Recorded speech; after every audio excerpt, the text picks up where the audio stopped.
এরে নবীর আশিক, ১৫০০ বছর পরেও তাকাইয়া দেখো,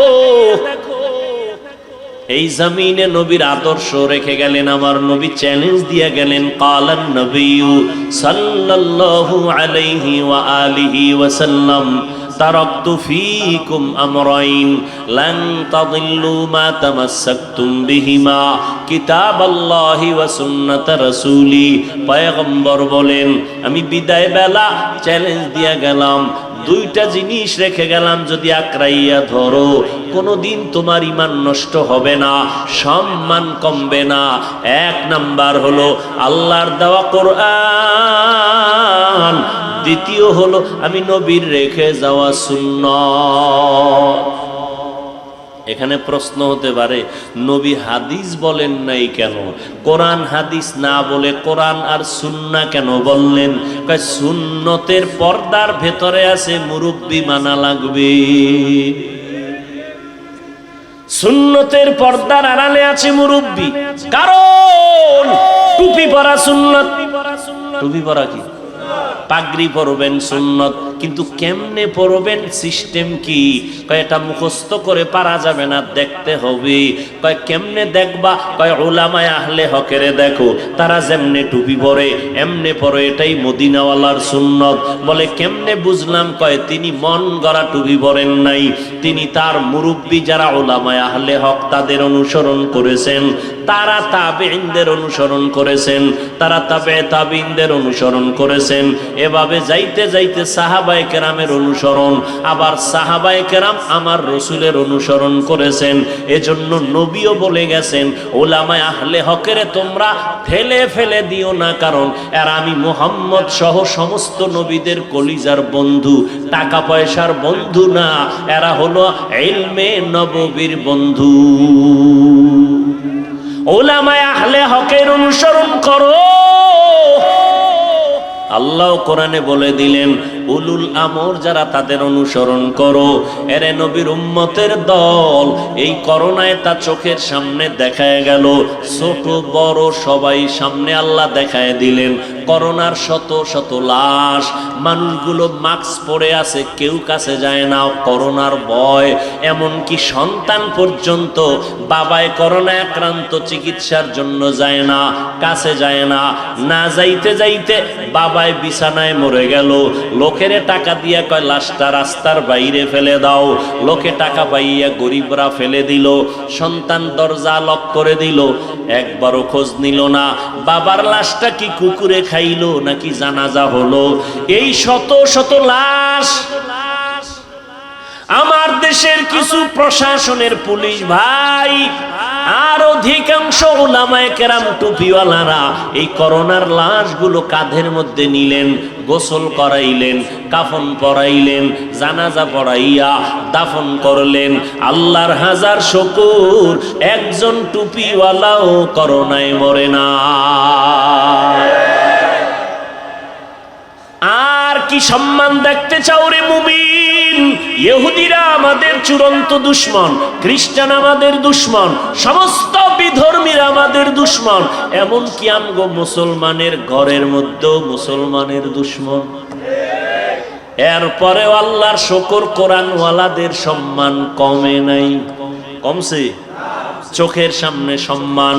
এই সম্মান কে দিছেন? চেয়ারম্যানের চেয়ারের মেয়াদ আছে না নাই? কোরআনওয়ালার চেয়ারের কোনো মেয়াদ আসেনি। এরা দুনিয়াতেও বাদশাহ, পরকালেও বাদশাহ।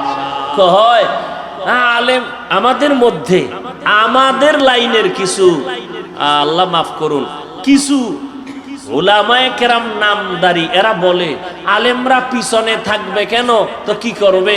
কয় আলেমরা ৫-১০ তলা বিল্ডিং করে বিশাল বিজনেসম্যান হবে, সিআইপি ভিআইপি হবে, কোটি কোটি কোটি টাকার বিজনেস করবে, আলেমরা পেছনে থাকবে কেন?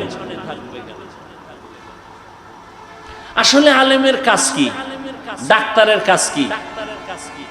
গাড়ি চালানো না মানুষের চিকিৎসা করা? প্রত্যেকের এরকম একটা কাজ আছে। ইঞ্জিনিয়ার সাহেবের কাজ কি?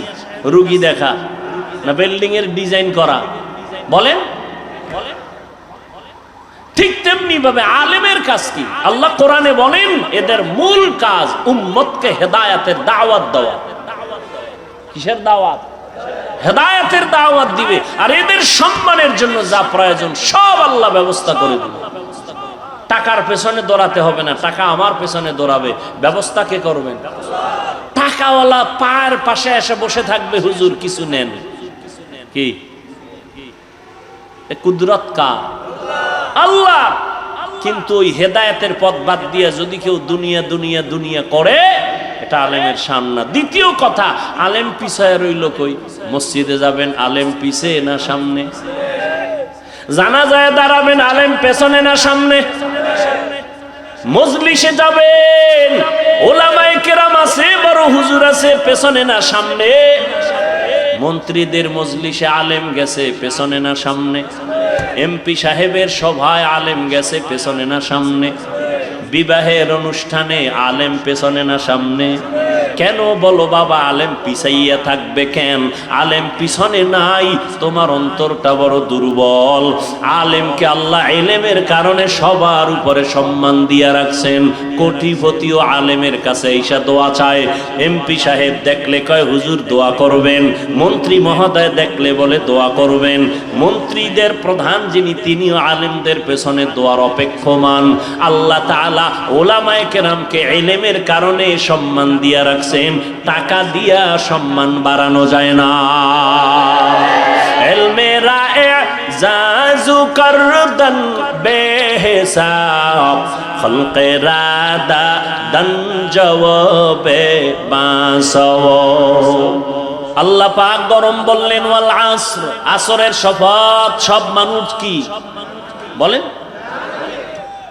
এবার মানুষ এই কথা শুনে খুশি। আল্লাহ কয় না, আমি কিন্তু লাগের নামের ব্রেক লাগাই দিছি। ইল্লা, কিন্তু সবাই না। ওদিকে রহমতের নবী শুরুতেই দয়ার আওয়াজ দিয়া বলেন কুল্লু উম্মতি ইয়াদখুলুনাল জান্নাহ, সব উম্মতেরা জান্নাতি। নরম নবীর নরম কথা আগে এসে গেছে, কিন্তু এরপরে কন্ট্রোলে আইনা মায়া লাগাইয়া কাছে আইনা কয় তুই যাইতে পারবি না, কারণ তুই আমার আদর্শ মতো দাঁড়িয়ে রাখো না। তুই যাবি জান্নাতে, তবে দুই একটা ফিডা ফাটা খাইয়া। রহমতের নবী আমার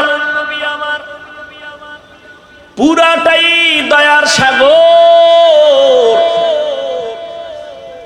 এজন্য আল্লাহ বললেন আমি নবী আপনাকে পাঠাই নাই, হ্যাঁ পাঠিয়েছি জগৎ সমূহের রহমত করে। কেমন দয়ার নবী আমার! আমি তরজমা করেছি জগৎ সমূহের জন্য রহমত। উভয় জগৎ মানে দুই, দুনিয়ার জগৎ, পরকাল জগৎ।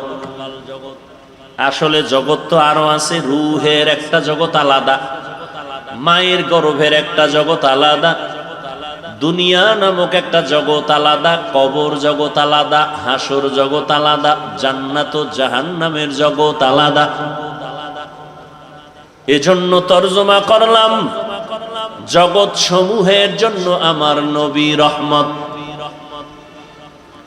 রুহের জগতের জন্য আমার নবী আলাদা রহমত, মায়ের গর্ভের জগতের জন্য আমার নবী আলাদা রহমত, দুনিয়ার জগতের জন্য আমার নবী আলাদা রহমত, কবর জগতের জন্য নবী আমার রহমত, হাসর ময়দানের জগতের জন্য নবী রহমত, জান্নাত ও জাহান্নামের জগতের জন্য আমার নবী রহমত। এটা মাঝে মাঝে বুঝে আসে না, জাহান্নামের জন্য নবী রহমত হয় কি করে? প্রত্যেকটার বিষয় ভিন্ন ভিন্ন আলোচনা। রুহের জগতের জন্য নবী কিভাবে রহমত, ভিন্ন আলোচনা। মায়ের গর্ভের জগতের জন্য নবী কিভাবে রহমত, ভিন্ন আলোচনা। কবর জগতের জন্য নবী কিভাবে রহমত, ভিন্ন আলোচনা।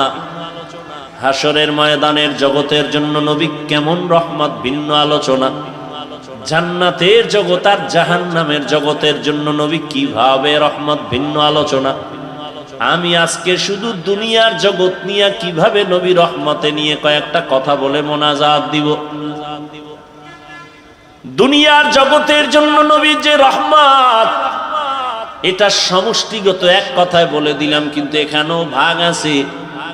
রহমতের নবী মানুষের জন্য আলাদা রহমত, জিনদের জন্য নবী রহমত, পশু পাখির জন্য নবী রহমত, উড়ন্ত পাখিদের জন্য নবী রহমত, সমুদ্রের প্রাণী মাছের জন্য নবী রহমত। আবার এই মানুষের ভেতরে পুরুষের জন্য নবী আলাদা রহমত, নারীর জন্য নবী আলাদা রহমত, বেঈমানের জন্য নবী আলাদা রহমত, মুমিনের জন্য নবী আলাদা রহমত। পুরুষের জন্য নবী যেমন রহমত, নারীদের জন্য আলাদা রহমত। কেমন মায়ার নবী আমার, যেই নবী দুনিয়াতে এমন এক সময় আসছেন, আল্লাহ পাঠিয়েছেন এমন একটা জায়গা পৃথিবীর নিকৃষ্ট খারাপ, সারা দুনিয়ার মানুষগুলো চরিত্রহীন, এর মধ্যে আবার মক্কার মানুষ আরো খারাপ। সারা দুনিয়ার মানুষ এত খারাপ কেন? এদের মাথায় পরিচালনার কোনো মুরব্বী ছিল না, নবী নাই, ঈসা নবী নাই, মুসা নবী নাই, কোনো মুরব্বী নাই। যে যার মন মতো চলে, যে যার মন মতো চলে, যা বুঝে সেটাকেই প্রাধান্য দেয়। আল্লাহর কসম করে বলি, ওখান থেকে এখানে শিক্ষা নেও। যারা মুরব্বী মানে না, যারা ইমাম মানে না, এরা মরার আগেই দুনিয়া তার ধ্বংসের জীবন হয়ে যায়। আউযুবিল্লাহ পারে না, বিসমিল্লাহ পারে না, BA pass, IA pass, MA pass, আসসালামু আলাইকুম এই দুইটা শব্দ শুদ্ধ করে পারে না। হে চাপাবাজি করে, আমি কোনো হুজুর মানি না, মাওলানা মানি না, ইমাম মানি না, আমি কোরআন হাদিস মানি। তুমি আরবি কোরআন বুঝো না, হাদিসের আরবি পড়তে পারো না, তুমি কি মানবা? কি মানবা? তোমার এই কথাটা 100% মিথ্যা কথা। আমরা আলেম ওলামার পিছনে দৌড়াইয়াও নিজের ঈমান আমল ঠিক রাখা বড় কঠিন। আর তুমি যে কও আমি কাউকে মানি না, তাহলে বুঝতে হবে তুমি কাউকে না মানলেও এক পর্যায়ে তোমার শয়তানকে মানা হয়। কাকে মানা হয়? শয়তান। শয়তান 3 দল। কয় দল? জিন শয়তান, মানুষ শয়তান, নফস শয়তান। নফসটা ভিতরে আছে না নাই? ভিতরে বয়ে কারবার করতেছে। হুজুর মানি না, আলেম মানি না, কিচ্ছু মানি না। মক্কার মানুষ সহ পৃথিবীর মানুষ রসুল আসার আগে খারাপ হয়ে গেল কেন? মুরব্বী নাই, মন মতো চলে।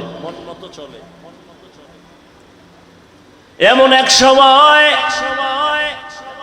আল্লাহ পাক আমার নবী, রহমতের নবীকে মক্কা নগরীতে পাঠালেন, যেই মক্কার মানুষ চূড়ান্ত খারাপ, চরিত্রহীন, লম্পট, এতটাই খারাপ সারা দুনিয়াতে তাদের মতো খারাপ কোনো মানুষ নেই। সেই জায়গায় আমার এমন এক নবীকে পাঠাইছেন যে নবীর জিন্দেগিতে কোনো কলঙ্কের দাগ নাই, মহা পবিত্র ব্যক্তি। ঢাকা শহরে বিভিন্ন জায়গায় অপকর্ম হয় না? হয় না? খবর আসছে ওখানে মদের আড্ডা চলে, ওই রাস্তার গলির মধ্যে নারীদেরকে নিয়ে নাচ গান চলে, অর্ধুলাঙ্গ। খবরটা দিল, আলেম ওলামারা মিটিং করলো, কি করা যায়। তো এলাকার কিছু গণ্যমান্য গাঞ্জাখোর আছে, বিড়ি ওঠানে, হুজুরগো কাছেও আসে, এগোটা ভাই ওখানে আগে একুরেট খবরটা নাও, তোমরা আগে যাও, আমরা যাইতে পারি না, আমরা বড় হুজুর, ওই জায়গায় গেলে মাইনসে কইব বড় হুজুর এখানে আইলো কেমনে, আগে পরিবেশ তৈরি করো, এরপরে আমরা যাই। যাও তোমরা বিড়ি টান্নেওয়ালার একটু আগে যাও, বড় হুজুর ওখানে যাবে না, মানুষ খারাপ বলবে, কথা ঠিক। কিন্তু রহমতের নবী, মক্কা নগরীর মানুষ এত খারাপ, নারী আর পুরুষ উলঙ্গ হইয়া আল্লাহর ঘর বাইতুল্লাহর চতুর্পার্শ্ব তাওয়াফ করে, নারী পুরুষ উলঙ্গ, এতটাই। এর মধ্যে রহমতের নবীকে আমার আল্লাহ পাঠালেন। আল্লাহ পাকের কুদরত আমাদের বিবেকের বাইরে। কাদের কুদরত তুদারি বরকামাল, আন্তা রব্বি আন্তা হাসবি জুল জালাল। নবীকে পাঠায় দিলেন, মক্কা নগরীতে আসলেন মা আমেনার গর্ভে আব্দুল্লাহর ঔরসে। রহমতের নবী আসলেন। নবী আসছেন এমন এক হালাত, দুনিয়াতে আসি একবার বাবার চেহারাটাও দেখতে পারেন নাই। 6 বছরে মা হারায় ফেললেন। বড় অসহায় নবী আমার, ইয়তীম। আপন জন আত্মীয় স্বজন সব হয়ে গেল জানের দুশ্মন। রহমতের নবী আমার, এখনো নবুয়তের সনদ আল্লাহ কোরআন দেয় নাই। নবী দীর্ঘদিন কারো সাথে কোনো দাওয়াতের কথা বলেন না, এমনি মিলজুল হয়ে কথা বলেন, চলাফেরা করেন, সবাইকে কাছে টানেন, সবার কাছে নবী যান, কথা বলেন সুন্দর। মানুষের মনটা কেমন যেন আকৃষ্ট হয়ে যায়। কিও নামাজি ভাইরা বেনামাজিরে দেখলে সি সি করে তাড়ায় দেই, তুমি খারাপ আমি ভালো। রহমতের নবী আমার, সবার সাথে চলে ফিরে, কাছে টানেন, বুকে লাগান। নবীর ব্যবহার ছিল মানুষকে কাছে আনার বড় বুঝি। দীর্ঘ 40 বছর পর্যন্ত নবী কালেমার দাওয়াত দেন না, রোজার কথা বলেন না, কোনো আওয়াজ নাই। রহমতের নবী আমার এই 40টা বছর মক্কার অদূরে হেরা পাহাড়ের গুহায় গিয়া আমার নবী আল্লাহর ধ্যানে সময় কাটাইতেন। 40 বছর চলে গেল, 6 মাস। এরপরে আল্লাহ কোরআন নাজিল শুরু করলেন। হেরা পাহাড়ের ভেতরে জিব্রাইল আমিন আসলেন, নবীকে চাপ দিলেন। ঘটনা আপনাদের সকলেরই জানা। রহমতের নবী কোরআন পাইয়া দাওয়াত শুরু করলেন। নবীর দাওয়াতের প্রথম কাজ আল্লাহর কোরআনের তেলাওয়াত। هو الذي بعث في الأميين رسولا منهم يتلو عليهم آياته ويزكيهم ويعلمهم الكتاب والحكمة وإن كانوا من قبل لفي ضلال مبين। আল্লাহ এক নবী বানাইলেন, নবীকে বলেন উম্মি নবী। উম্মি মানে মূর্খ, হ্যাঁ, উম্মি মানি আনপড়। ভিন্ন কারো থেকে নবী পড়েন নাই, সেই অর্থে নবী উম্মি। কেউ যদি তর্জমা করে নবী অক্ষর জ্ঞানহীন, তার মানি হলো মূর্খ। এই তর্জমা করাটা চূড়ান্ত বেয়াদবি। রহমতের নবী আমার দাওয়াত শুরু করেছেন। 40 বছর পরে কোরআন পাইয়া নবী আর ঘুমায় না। নবী দাঁড়ে দাঁড়ে দৌড়ায় আর দাওয়াত দেন। প্রথম নবীর মিশন হলো কোরআনের তেলাওয়াত। এটার মধ্যে এমন এক আকর্ষণ আল্লাহ দান করেছেন, একটা বিধর্মীয় যখন তেলাওয়াতের আওয়াজ শুনে তার অন্তরটা ঠান্ডা হয়ে যায়, চুপ করে তার নিরাপত্তা বজায় রেখে তেলাওয়াত শুনে না। জীবনে কোরআন দেখে নাই, পড়ে নাই, ধরে নাই, এমন একটা লোক আল্লাহর কোরআনের আয়াতের তেলাওয়াত যখন কানের মধ্যে যায়, অন্তরে মায়া বেড়ে যায়। নবী কয়, ও মুমিন, একজনে তেলাওয়াত করছে, তুমি সুন্দর করে কান লাগায়া শুনছো। তেলাওয়াত করনেওয়ালা যেই সওয়াব পাবে, শুননেওয়ালাও সেই সমান সওয়াব পাবে। খ্রিস্টান মিশনারিরা চট্টগ্রামের হিলটেক্স পাহাড়িয়া এলাকায় ধর্মান্তরিত করে বিভিন্ন প্রক্রিয়ায় টাকার প্রলোভন দেখাইয়া ওই বিষয়ে ও আল্লাহর বান্দা আপনার কোনো পদক্ষেপ আছে কিনা ব্যক্ত করেন, কোনো কর্মসূচি আছে কিনা ব্যক্ত করেন। এ নিয়ে যদি চিন্তা করতেন তাহলে ভিন্ন উলামায়ে কেরাম ওলিয়া উলিয়াদের বিরুদ্ধে জবান খুলতেন না।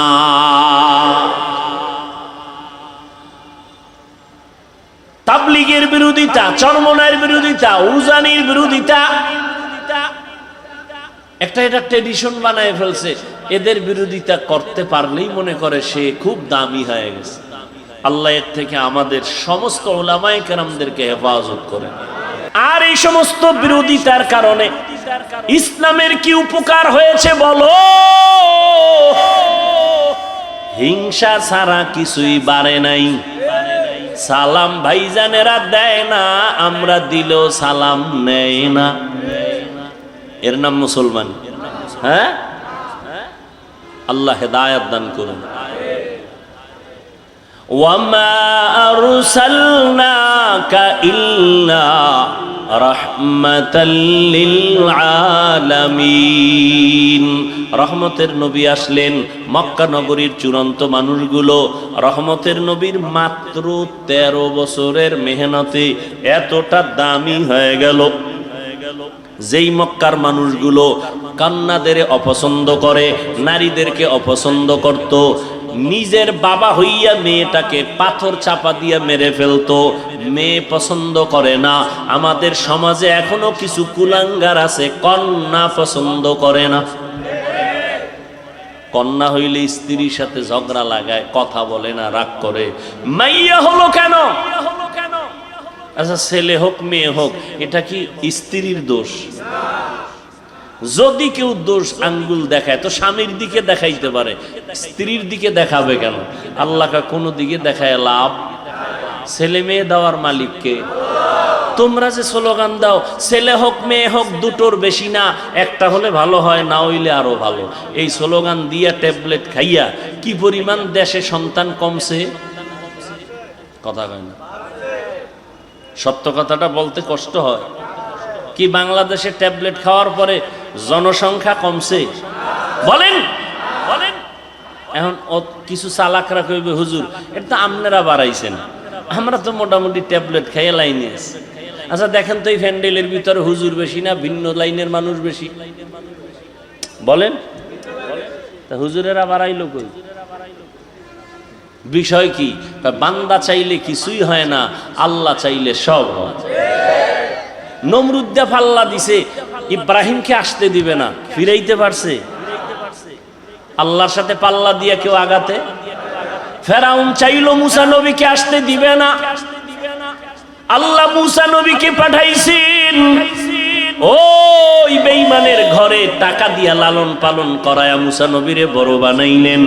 থাপ্পড় লাগায়া ফেরাউনের গালের মধ্যে ফেরাউনের একটু উদ্বোধন করায় দিলেন, ওই ফেরাউনের ইতি টানায় দিলেন মুসা নবীর মাধ্যমে। আল্লাহ চাইলে সব হয়, বান্দা চাইলে কিছুই হয় না।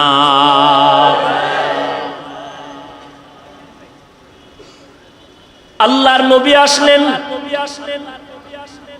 মাত্র 13 বছর, নারীদের সম্মান সর্বোচ্চ দিয়া দিলেন, কন্যাদের হত্যা বন্ধ করায় দিলেন। রহমতের নবী আমার মাত্র 13 বছরের মেহনতে মানুষগুলোকে এত দামি বানায় দিলেন। আল্লাহ জিব্রাইলকে লিস্টি নিয়ে পাঠায় দিয়া বলেন, যাও আমার নবীর কাছে লিস্টি দিয়া দাও, এই লিস্টিতে যাদের নাম আছে নবী যেন ঘোষণা দিয়ে দেয় এই লিস্টির সবাই বিনা হিসাবে জান্নাতি। জাহান্নামের পথের মানুষগুলো জান্নাতি হয়ে গেল, ডাইরেক্ট জান্নাতের টিকিট দুনিয়ায় পেয়ে গেল। আচ্ছা নবী মাত্র কয় বছর বলেন? 13 বছরে মক্কার চূড়ান্ত খারাপ এদেরকে জান্নাতি বানায় দিলেন বেতের বাড়ি দিয়া। কেমন মায়ার নবী আমার! শুধু 13 বছর কেন, নবীজির পুরা হায়াত 63 বছরে কোনদিন নবী একটা কাউকে গালি দেন নাই।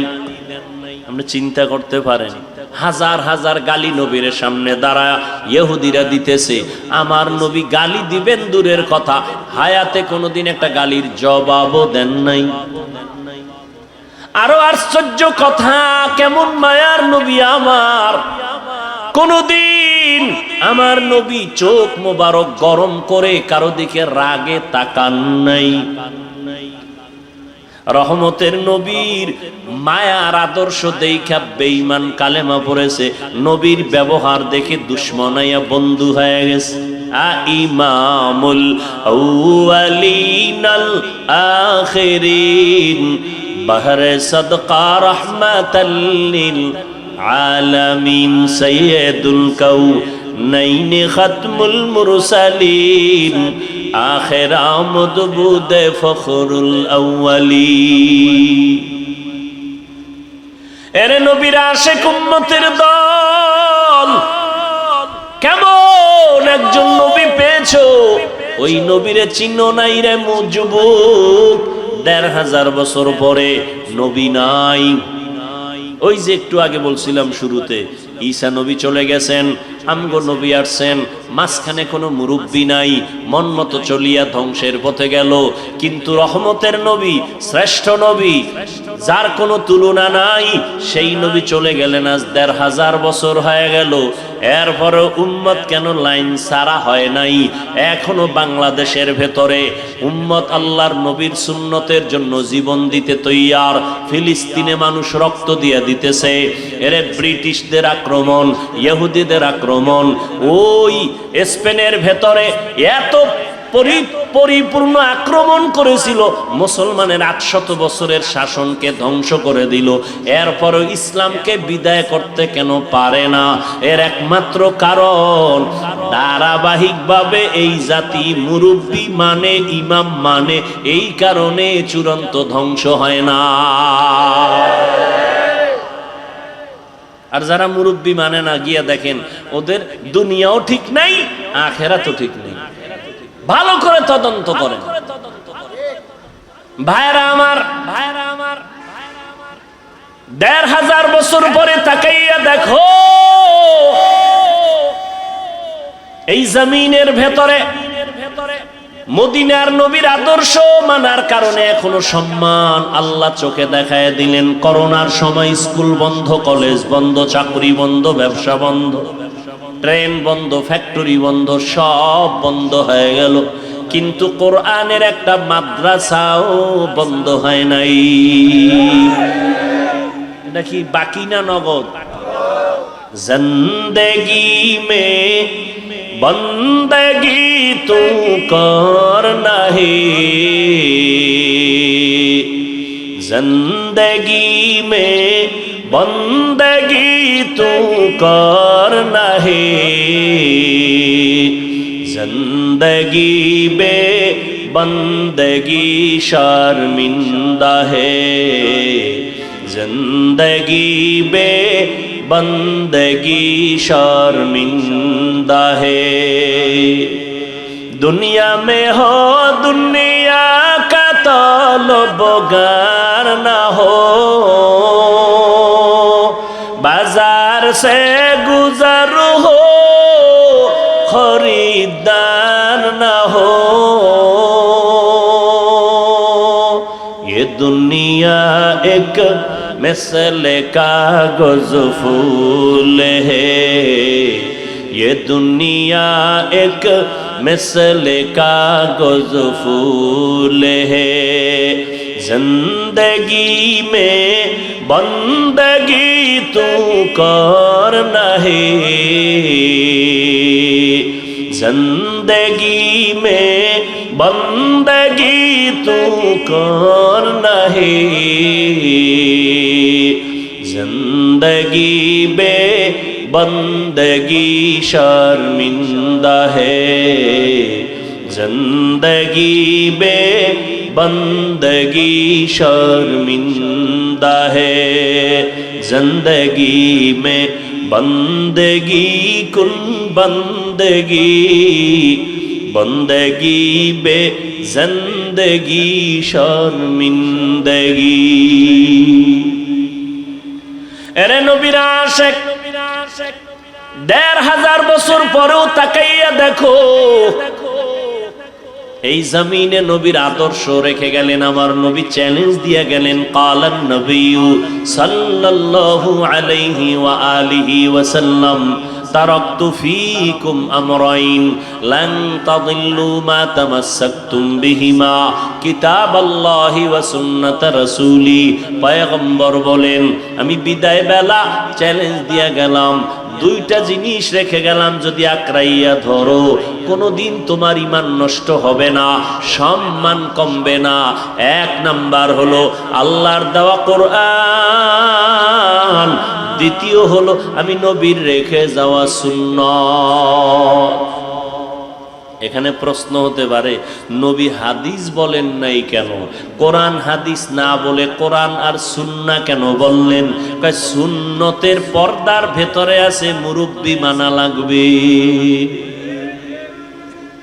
সুন্নতের পর্দার আড়ালে আছে মুরব্বি। কারণ টুপি পরা সুন্নত, টুপি পরা কি? পাগড়ি পরবেন সুন্নত, কিন্তু কেমনে পরবেন, সিস্টেম কি? কয় এটা মুখস্থ করে পারা যাবে না, দেখতে হবে।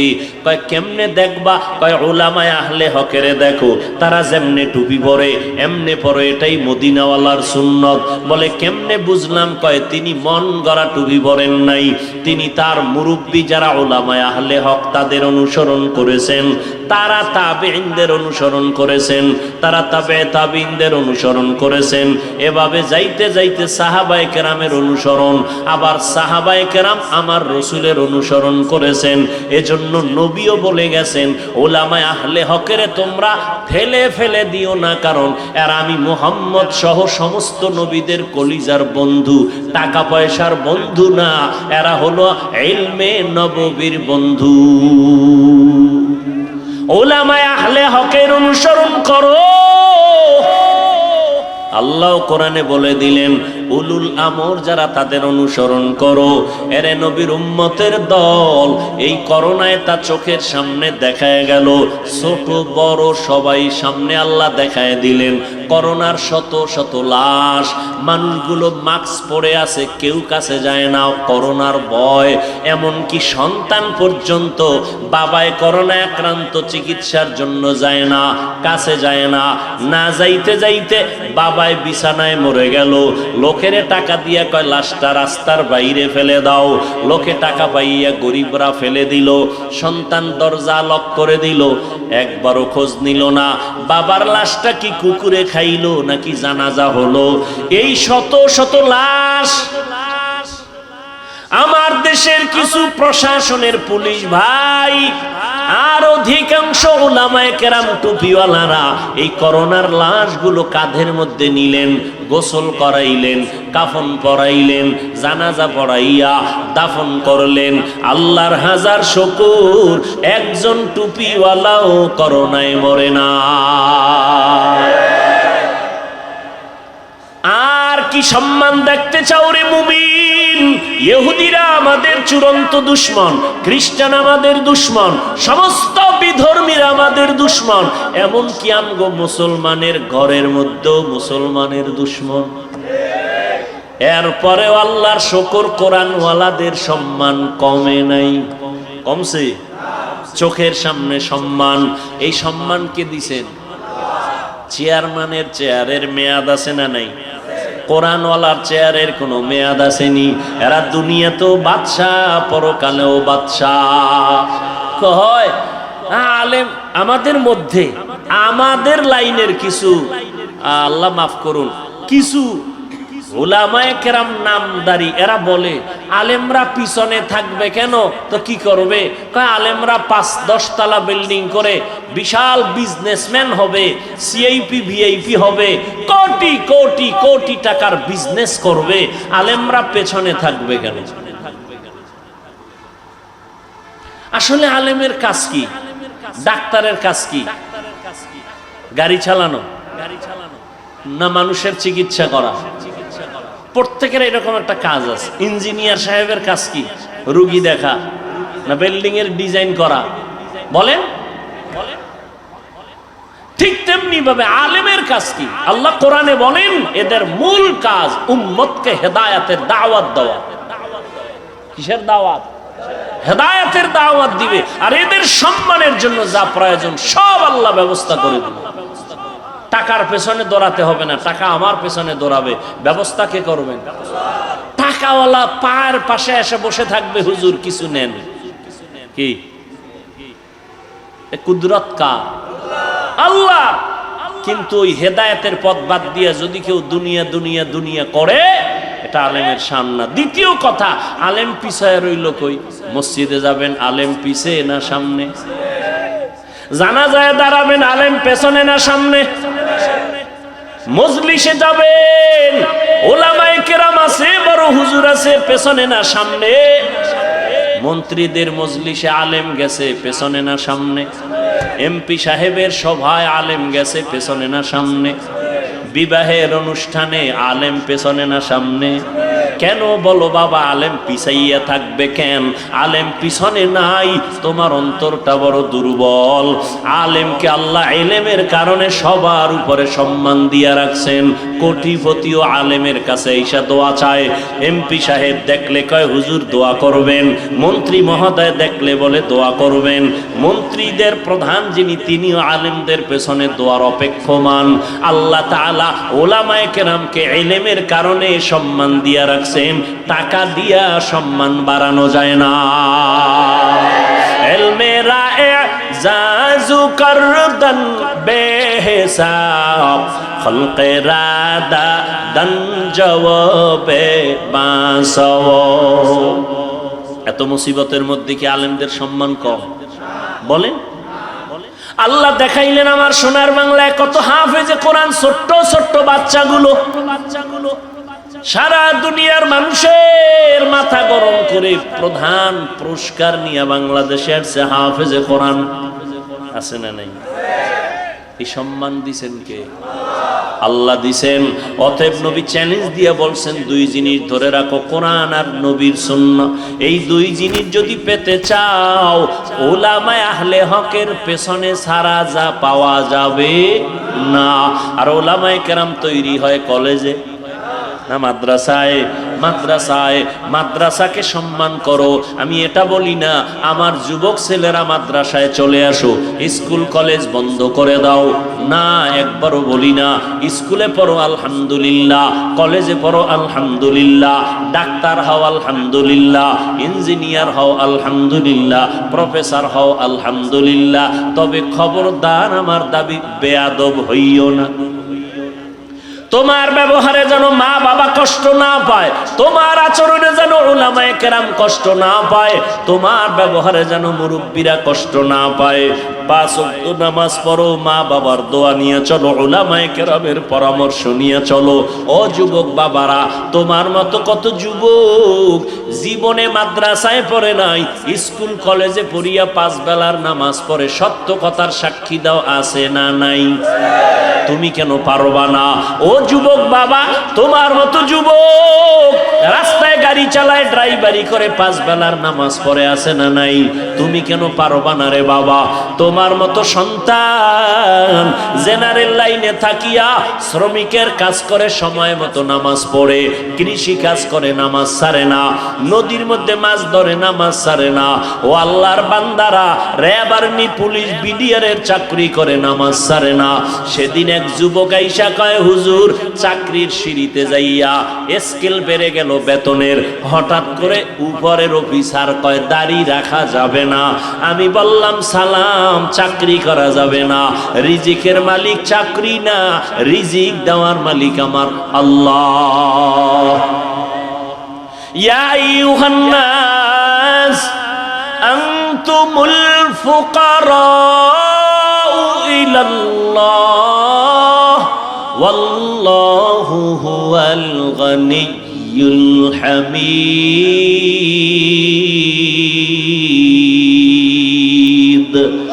गर तावक्कुल मी कुनी हर सुबह शाम میرساند رزق تو از لامقام جزب حق چیز مخاز انس جا فضل او আমস্ত در জুমলা জাহা। আল্লাহ বলেন, ও মানুষ তোমরা সবাই ফকির, আমি আল্লাহ প্রশংসিত ধনী। আল্লাহ পাক প্রশংসিত ধনী, রিজিকের মালিক আমার আল্লাহ। ও যুবক, চেয়ারম্যান, মেম্বার, এমপি, মন্ত্রী 5 ওয়াক্ত নামাজ পড়ে নাই, দোকানদারি করে, কোটি টাকার ব্যবসা করে, হারাম খায় না, নামাজ ছাড়ে না, অভাব নাই। তোমার মনটাকে একটু প্রশ্ন করো, তুমি কেন পারো না রে বাবা? তোমার মতো যুবক 5 বেলার নামাজ পড়ে, কলেজে দৌড়ায়, স্কুলে দৌড়ায়, তুমি কেন পারো না? ঢাকা কলেজের বারান্দায় গিয়া দাঁড়াও, সলিমুল্লাহ হলের কিনারায় দাঁড়াও, জাহাঙ্গীরনগরের কিনারায় দাঁড়ায়, দেখবা পাগড়িওয়ালা সন্তান হাঁটে, মনে হয় যেন বাইতুল মুকাররমের একজন খতিব। কয় না, আমি জীবনে খতিবগিরি করি নাই। কই পড়ো? বলে ঢাকা কলেজে। এমন সুরাত কেন পাগড়ি লাগানো? বলে আমার মাওলার কোরআনওয়ালা উলামায়ে কেরামের নেক দোয়া, উলামায়ে আহলে হকের সোহবাত।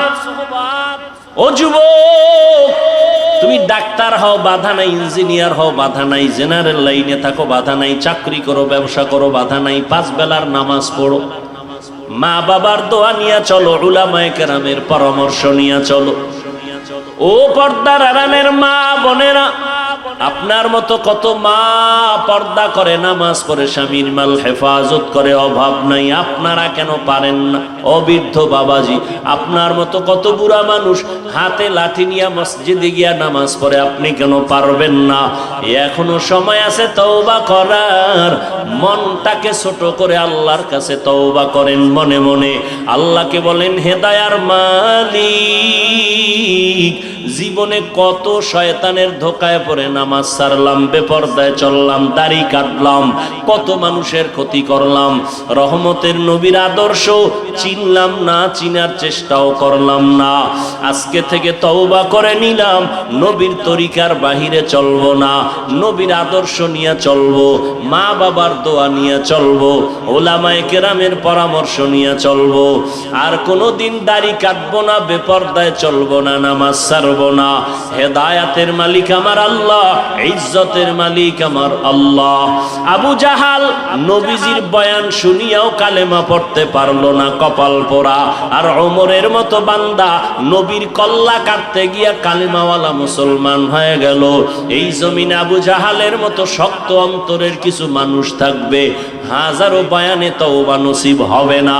আর একদল ওমরের মেজাজওয়ালা গুনাহ নিয়া ময়দানে ঢুকার পর চোখের পানি ছেড়ে ভয় ঢুকার পরে কাঁদবে আর বলবে, ও আল্লাহ, এতদিন বুঝি নাই দাড়ি কাটলে কি অপরাধ হবে, নামাজ ছাড়লে কি অপরাধ হবে। আমার মতো যুবক স্কুলে পড়িয়া যদি দাড়ি রাখতে পারে, নামাজ পড়তে পারে, আমি কেন পারি না? আমার মতো যুবক জেনারেল লাইনে থাকিয়া চাকরি ব্যবসা করে যদি নামাজ পড়ে, আমি কেন পারবো না? ও আল্লাহ, তুমি আমাকে মাফ করে দাও। সামনে কোনো দিন দাড়ি কাটবো না, বেপরদায় চলবো না, মা বাবার বরদোয়া নিব না, উলামায়ে কেরামের পরামর্শ নিয়ে 5 বেলার নামাজ পড়ে নবীর তরিকা মেনে চলবো। তওবা যদি করতে পারো, মুহূর্তে আমার আল্লাহ তোমাকে মাফ করে দিবেন। যদি অন্তর কারো তৈরি হয়, মুনাফিকি অন্তরে যদি না থাকে, তওবার নিয়ত যদি খাঁটি ভাবে কারো অন্তরে থাকে, দুটো হাত আমার আল্লাহকে দেখায়া দাও। আয় আল্লাহ, হাতগুলো কবুল করে নেন, তওবা কবুল করে নেন, তওবার উপরে মজবুত হইয়া চলার মতো তৌফিক দান করেন, আমিন।